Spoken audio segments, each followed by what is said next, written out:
Assalamualaikum warahmatullahi wabarakatuh. Sebelumnya kembali lagi di video pembelajaran saya. Nah, jadi di video pembelajaran kali ini saya akan menjelaskan mengenai analisis dari salah satu layanan aplikasi peer-to-peer yang tersedia di Indonesia.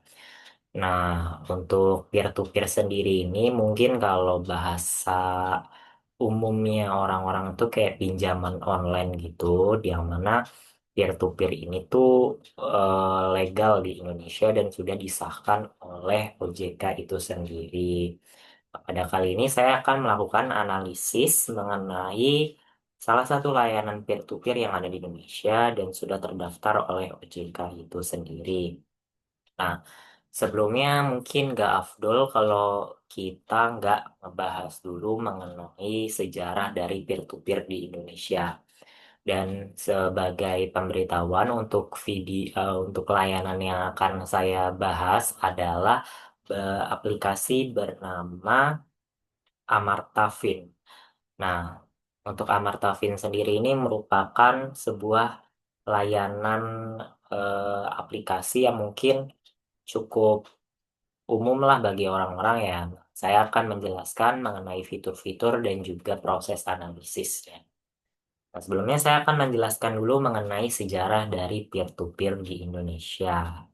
Nah, untuk sejarah peer-to-peer di Indonesia ini tuh industri peer-to-peer itu tuh landing secara global itu mulai pada awal 2000-an. Nah, platform seperti Zopa di Inggris itu lahir pada tahun 2005. Nah, di Indonesia sendiri layanan fintech pinjam meminjam berbasis teknologi atau P2P, peer-to-peer lending itu tuh mulai berkembang nyata tuh sekitar tahun 2016-an. Nah, regulasi penting, Otoritas Jasa Keuangan tuh menerbitkan peraturan OJK nomor 77 POJK 1 2016 tentang layanan pinjam meminjam berbasis teknologi informasi atau LPM UBTI yang mengatur P2P lending. Nah, perkembangan jumlah platform dan volume dana, misalnya menurut data Asosiasi Fintech Pendanaan Bersama Indonesia atau AFPI, bahwa pada 2018 sudah banyak platform resmi terdaftar. Nah, latar belakang munculnya peer-to-peer lending di Indonesia itu salah satunya adalah karena rendahnya inklusi keuangan dan banyaknya UMKM yang belum tersentuh layanan perbankan. Nah, mungkin 2016 itu udah jadi kayak saksi bisu banyaknya teknologi-teknologi berbasis fintech itu muncul di Indonesia. Seperti contohnya kayak semacam dompet digital itu juga mulai populer di sekitar 2016-an. Sama seperti peer-to-peer ini juga mulai populer di Indonesia sekitar tahun 2016-an. Nah, untuk faktor pendorongnya sendiri itu kebutuhan modal untuk usaha mikro, kecil, dan menengah atau UMKM itu sering sulit mendapat pembiayaan dari bank. Selain itu, kemajuan teknologi digital dan penetrasi internet atau ponsel juga semakin tinggi di masyarakat. Nah, lalu selanjutnya peraturan yang membuka ruang bagi fintech lending untuk beroperasi legal di Indonesia. Nah, tapi meskipun eh, itu merupakan masa-masa terbitnya peer-to-peer, otomatis banyak juga tantangan yang muncul. Di antaranya itu masih banyak platform ilegal yang nggak terdaftar OJK, yang menyebabkan risiko tinggi bagi konsumen. Mungkin kalau kita kenal istilahnya kayak pinjol-pinjol ilegal tuh yang berbasis lintah darat gitu ya. Nah, itu tuh salah satu tantangan yang muncul. Lalu yang kedua ada risiko kredit, yakni peminjaman yang kurang tercatat atau usaha kecil yang rentan. Nah, ini tuh bisa jadi bahaya juga ya karena kalau misalkan dia nggak terdaftar, nggak ada pihak yang bisa tanggung jawab atas transaksi itu. Jadi nanti kalau misalkan di masa depan ada suatu hal yang tidak diinginkan, itu akan repot. Nah, lalu tantangan yang muncul selanjutnya itu literasi keuangan masyarakat tuh masih belum merata. Contohnya mungkin di pedesaan itu masih kurang paham ya atau kurang awam dengan teknologi dan juga eh, keuangan digital tersebut gitu. Lalu yang terakhir itu pengawasan regulasi yang terus harus diperkuat agar industri di Indonesia ini tetap sehat. Nah, peran peer-to-peer lending ini dalam inklusi keuangan itu diantaranya membantu menjangkau masyarakat atau pelaku usaha yang selama ini belum atau sulit mendapatkan akses ke layanan keuangan formal seperti bank, lalu yang satunya menjadi alternatif pembiayaan bagi UMKM dengan proses yang relatif lebih cepat dibandingkan kredit bank konvensional. Lalu yang terakhir memungkinkan partisipasi masyarakat sebagai pendana lender dengan modal kecil sehingga memperluas akses investasi.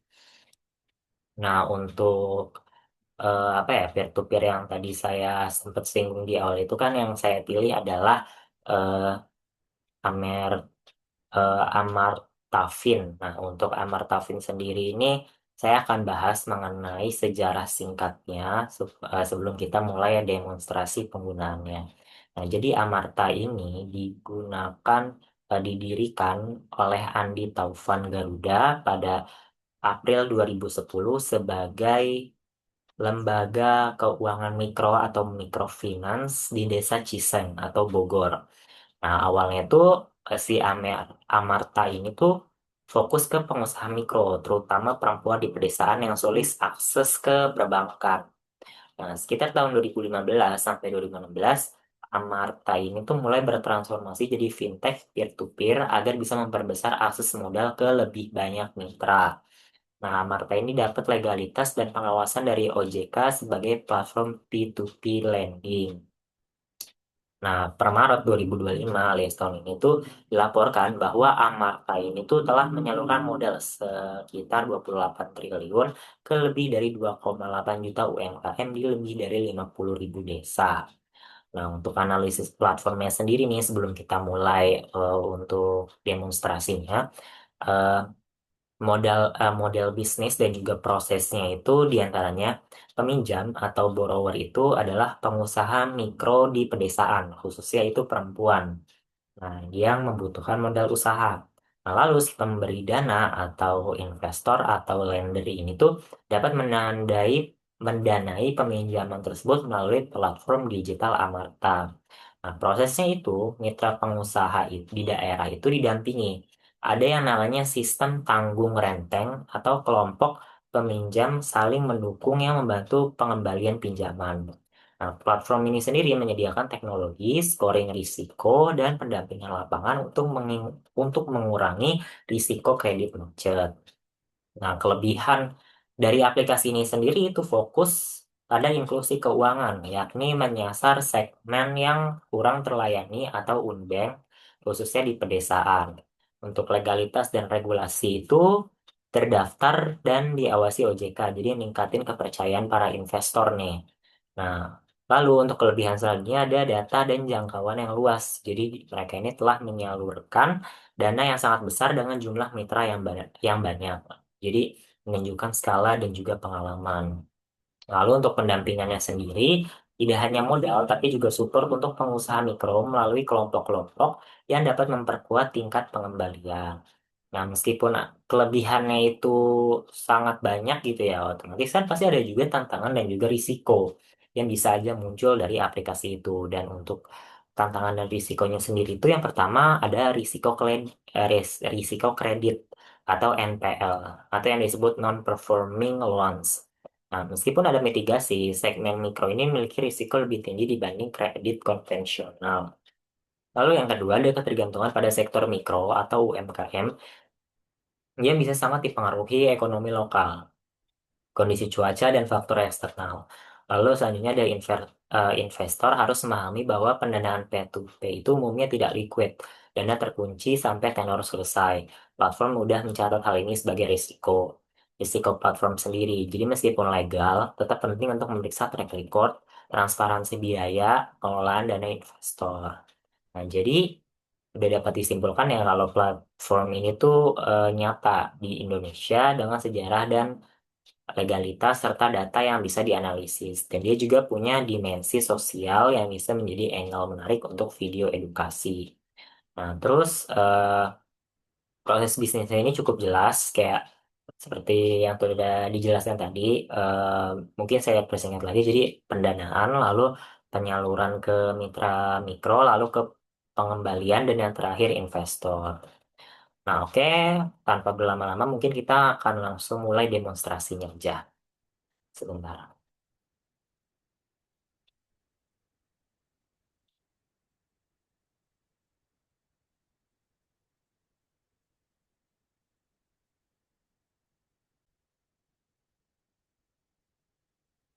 Oke, sebentar saya akan masukkan device saya yang satunya ke dalam.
Nah, untuk tampilannya sendiri itu seperti ini ya, guys. Jadi, dia itu warna ungu ya tampilannya itu. Ini bisa dilihat. Nah, di sini tuh kalau misalkan kalian mau tutorial kayak peminjaman tuh bisa pencet ke arahkan saya ini. Nah, jadi di sini ada tutorial singkatnya, mau modal atau danai usaha atau celengan ya, atau jualan pulsa listrik. Jadi ini tuh juga apa namanya yang ngasih dana dari usaha yang kecil sampai usaha yang besar gitu. Nah, di sini tuh ada pocket ya atau dompet ya yang bisa digunakan untuk transaksi kayak transaksi QRIS gitu kayak misalkan. Ntar ada QRIS juga nih scan. Nah, untuk yang seperti layaknya layaknya dompet digital lainnya itu tuh harus upgrade pakai KTP. Nah, karena ini saya pengguna baru, saya cuman mau lihat aja ya. Sini juga ada layanan apa ya produk digital kayak misalkan ada isi wallet, bayar listrik atau pulsa, paket data, PDAM, BPJS dan lain sebagainya. Nah, misalkan kita pilih yang ini, itu ada ketentuannya tuh syarat pengajuannya, ada syarat pengajuannya, pinjaman cepat diberikan, keuntungannya ya, terus pembayaran aman sesuai kemampuan. Yang syaratnya itu ada perempuan usia 18 sampai 58 dan WNI. Nah, seperti yang sudah saya jelaskan juga, kalau emang si aplikasi Amarta ini tuh emang fokusnya untuk membantu para perempuan gitu. Karena kan mungkin para perempuan yang ingin punya usaha kecil-kecilan, nah itu bisa dibantu gitu, terutama perempuan yang belum nikah gitu misalkan ya.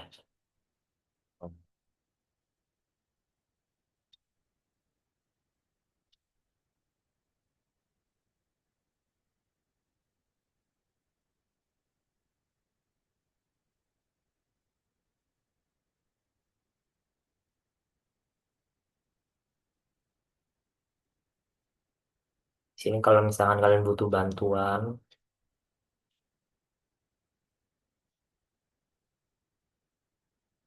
ini juga kalau misalkan ada celengan ya, fitur celengan. Nah, untuk celengan ini tuh ternyata harus pakai KTP ya guys.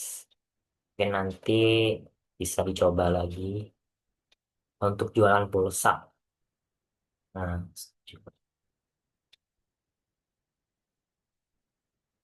oh tuh ke homepage.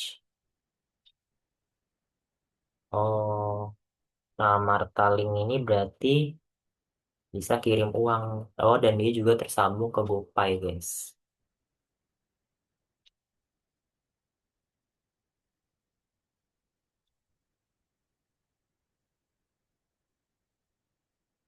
Jadi untuk yang cashback tadi itu yang untuk jualan pulsa tuh akan dapat kalau misalkan kita jadi apa ngelakuin transaksi pertama yang ngirim pulsa gitu ya.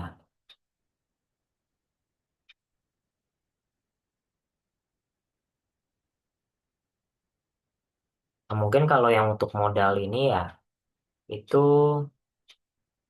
Mungkin bisa langsung dibantu sama ini ya, sama karyawan Amartanya sendiri gitu. Karena di sini nggak ada tombol yang kayak tertera buat ajukan pinjaman atau apa. Mungkin karena takutnya nanti nggak paham gitu pengguna, makanya harus didampingi sama karyawan Amarta itu sendiri. Nah, di sini surat, sini untuk celengan ya. Celengannya ini sendiri mungkin sebagai simpanan dari uang yang udah kita pinjam itu. Transaksi, nah, karena belum ada transaksi ya di sini ntar kalau misalkan ada bakal muncul. Ini juga ada penawaran khusus ala-ala iklan lah ya. Nah, mungkin segitu aja ya guys ya mungkin karena aplikasinya juga simple juga ya. Simple juga dan mungkin bisa jadi gambaran umum juga buat kalian kalau mau pakai.